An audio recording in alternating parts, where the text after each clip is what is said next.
Jack Rayner had just finished a long delivery run. His small cargo ship was finally unloaded, and he wanted nothing more than a hot meal and some rest. The alien trade hub above the gas giant was always noisy, filled with strange smells and thousands of species moving through the busy market. Humans were rare here. Most locals barely gave him a second glance, but some watched him with curiosity. Jack walked through the bazaar, scanning stalls that sold everything from mechanical parts to strange glowing fruit. Then he heard shouting. At first, he thought it was the usual noise of merchants haggling. But the voices were sharper, angry. He turned a corner and saw 3 alien police officers surrounding a woman. She was clearly not like them. Her scales were pale and patterned with strange blue marks. She looked scared, backing away until she hit the wall. The police shouted something in their language. Jack didn't know every word, but the tone was clear. They were ordering her to surrender. Then one of them struck her with a stun baton. Jack froze. He had seen rough policing before, but something about this scene hit him wrong. The woman didn't fight back. She just tried to cover herself, terrified. He could walk away. It wasn't his problem. But Jack had never been good at walking away. "Hey," he shouted. The nearest officer turned his head. The moment's distraction was all Jack needed. He grabbed a small flash device from his belt. It was meant for ship repairs but would work well enough here. He tossed it toward the ground. Flash! Bright light filled the alley. The police stumbled, shielding their eyes. Jack ran forward, grabbed the woman by the arm, and pulled her away. "Come on," he said. She hesitated for a second, then followed. The two of them sprinted through the narrow streets, weaving between stalls and startled pedestrians.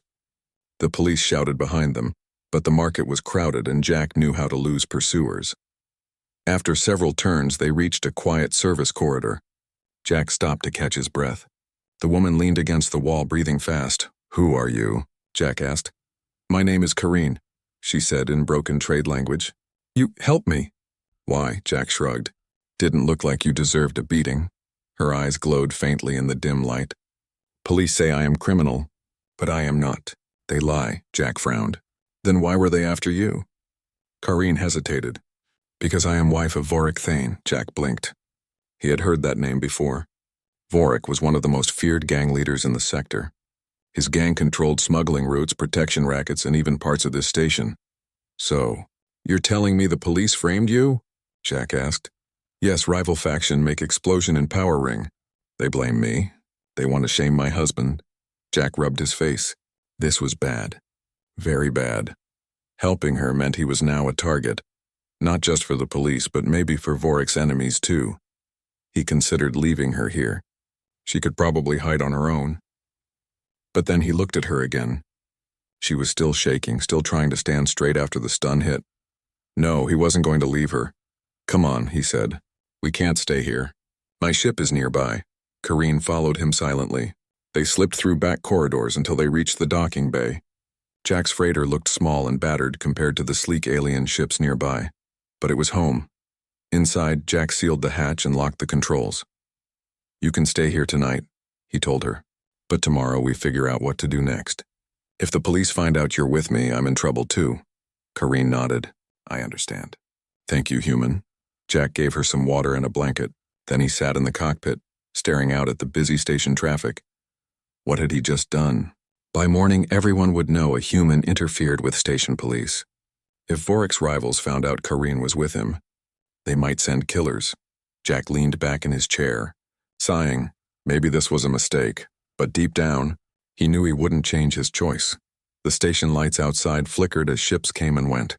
Somewhere out there, Vorik Thane would learn that a strange human had saved his wife from arrest. Jack had no idea what tomorrow would bring, but he had a feeling it wouldn't be quiet. Jack Rayner did not sleep well that night. Every sound in the docking bay made him jump. He kept imagining the police breaking down the hatch, blasters ready.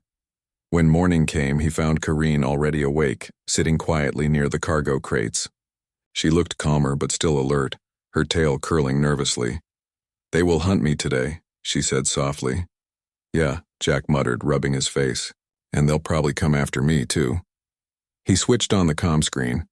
The local news channel was already running a report. Breaking news. Human pilot interferes with police arrest. Dangerous accomplice still at large. Bounty posted for information leading to capture. Jack groaned. Great, now I'm famous. Kareen tilted her head. You can leave me. You can run. Jack looked at her. She really meant it. She was giving him a way out, but Jack shook his head. I started this. I'm not handing you over. Her expression softened. Then we must find proof. If we show Vorik and the council that I was framed, they cannot hold you guilty. Jack frowned. You know who set you up? Kareen nodded. Rival gang.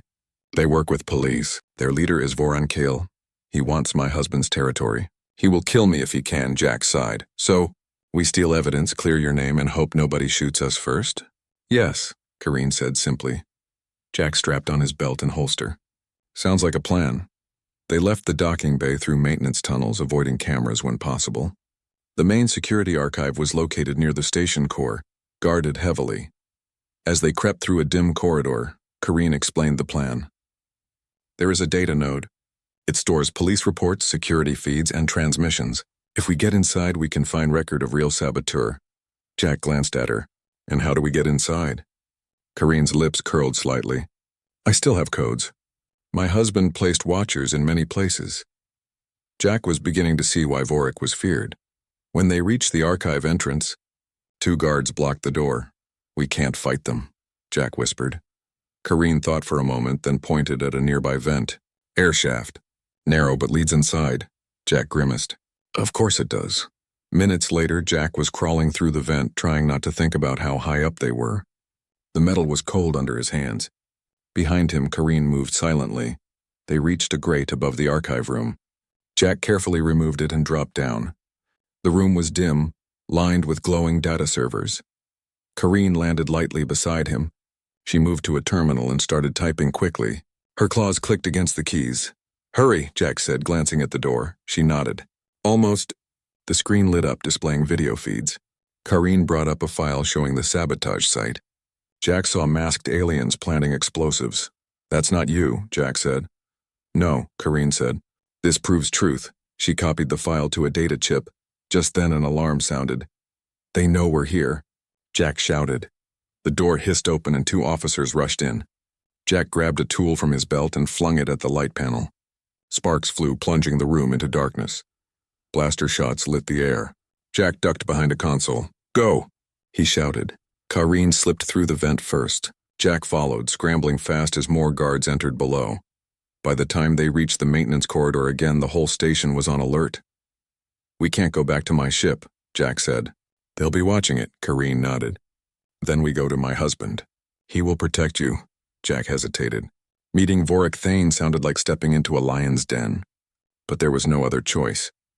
They made their way through the lower levels where the air smelled of oil and smoke. Gang markings painted on the walls showed Vorik's territory. Soon 2 armed aliens appeared from the shadows. You, Kareen? One of them asked. Yes, she said firmly. The gang members nodded and gestured for them to follow. Jack stayed close, his hand near his belt. They reached a hidden chamber lit with red lamps. Vorik Thane was waiting there. He was tall, broad-shouldered, with black scales that gleamed like metal. His yellow eyes studied Jack carefully. You are the human who saved my wife, Vorik said. His voice was deep and steady. Jack nodded, standing tall despite the fear crawling up his spine. Yeah, and now half the station wants me dead.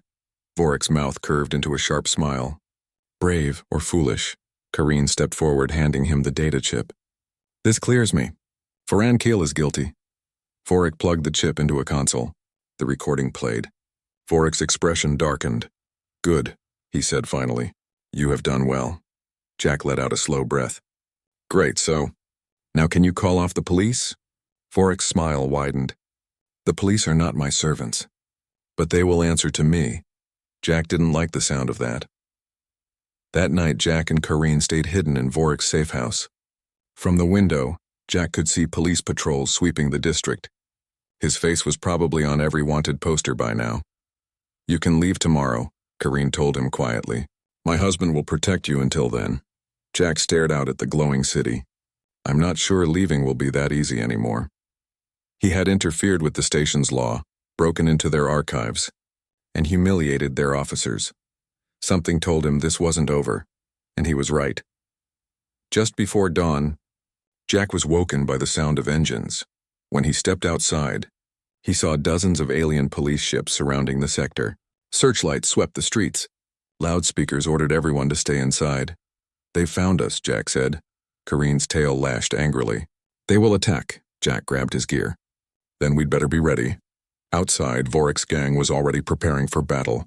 Jack stood beside Kareen, heart pounding. Tomorrow, this would no longer be just a police matter. It would be war. The first explosions shook the lower levels of the station. Jack Rayner grabbed the edge of the doorway to steady himself. Outside, Vorik's gang was already rushing to defensive positions. The entire sector echoed with alarms and the heavy thrum of police ships circling overhead. Kareen appeared beside Jack, her claws flexed and tail whipping behind her. "They will attack soon. The police will not allow us to stay here." Jack's heart pounded. "If they storm this place, it'll be a massacre." Before Kareen could reply, Vorik Thane entered the room. He was calm, but Jack could feel the tension radiating from him. "They will not storm us," Vorik said in his deep voice. "They will see what happens when they push too far." Jack frowned. "What are you planning?" Vorik didn't answer. He just activated a comm terminal and gave a coded signal. Moments later, the sky above the district darkened. Jack stepped outside and stared. Ships, hundreds of them, were emerging from hyperspace, forming a blockade around the station. Some were sleek fighters, others were heavy gunships, all bearing Vorik's crest. 200 ships, Kareen whispered. Her expression was both proud and worried. Jack let out a low whistle. "You brought the whole fleet." Vorik turned to Jack. "This is my answer to their insult. They framed my wife, attacked my people, and hunted you. Now they will talk peace or they will see war." Jack shook his head. "You do this, people will die. A lot of people." "That is the price they chose," Vorik said coldly. Jack took a deep breath. He wasn't a soldier, but he had seen enough fights to know how this would end. Hundreds of ships facing off in orbit would turn the entire station into a battlefield. Innocent traders, workers, children, everyone would be caught in the crossfire. There had to be another way. Hours passed in tense silence. The police fleet kept its distance, but more ships arrived every hour. The station council was silent, too afraid to order an attack. Jack paced the room, thinking. He didn't trust the police, but he didn't want to see Vorik's fleet start blasting either. Finally, he made up his mind. "Let me talk to them," Jack said. Vorik looked at him with surprise. "You?" "I'm the only one here who isn't part of this war," Jack said. "They won't listen to you, but they might listen to me. I have the proof Kareen was framed. If I deliver it, they'll have no excuse to keep hunting us." Vorik considered this. Then he nodded. "You may try, but if they refuse, we fight," Jack swallowed. "Fair enough." Jack was given a small shuttle. Kareen insisted on coming with him, despite the danger. The flight to the council docking ring felt like hours. Police ships followed them closely but did not fire. When they landed, a group of armored officers was waiting. Their leader stepped forward. "You are Jack Rayner," the officer said. "The human criminal." Jack held up the data chip. "I have proof that Kareen Thane is innocent. Let me see the council." The officer hesitated, then gestured for them to follow.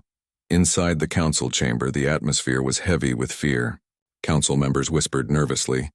Through the viewport, Vorik's blockade ships were visible, glowing in the distance like a wall of steel teeth. Jack stepped forward and placed the data chip on the table. The hologram projected the footage of the true saboteurs, masked aliens from Voran Kale's gang. "This," Jack said, "proves Kareen had nothing to do with the attack. She was framed. The real enemy is still out there." The council members studied the evidence. The room fell silent. Finally, the council leader spoke. "If this is true, we cannot continue the hunt.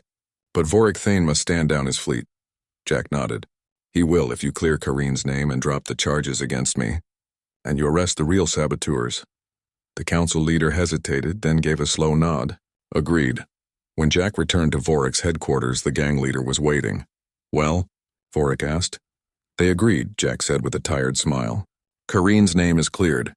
They're going after Voran Kale instead." Vorik's expression softened. He gave a single command, and the fleet outside began to withdraw from blockade formation.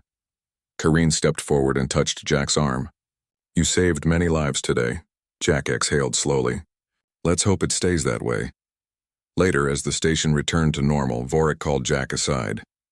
You could have left the moment you saved Kareen, Vorik said. But you stayed. You risked your life to find the truth. That is rare, Jack shrugged. Didn't feel right to run. Vorik smiled slightly. Then you are welcome among my people. Wherever you go in this sector, you will be under my protection. Jack chuckled. That'll look good on my resume. Before he left, Vorik's gang painted a small version of their crest on Jack's freighter, an honor mark that would tell everyone he was under Vorik's protection. As Jack powered up his ship, Kareen waved from the docking bay. Come back someday, she said. Jack grinned. Count on it. The freighter lifted off and slipped into space. Beyond the station, the stars stretched endlessly. Jack smiled to himself. He wasn't sure where his next job would take him, but he knew one thing. He was no longer just a cargo pilot. He was the human who stood against the police, faced down a fleet and walked away with the respect of a crime lord. And out here, in the vast and dangerous galaxy, that meant something.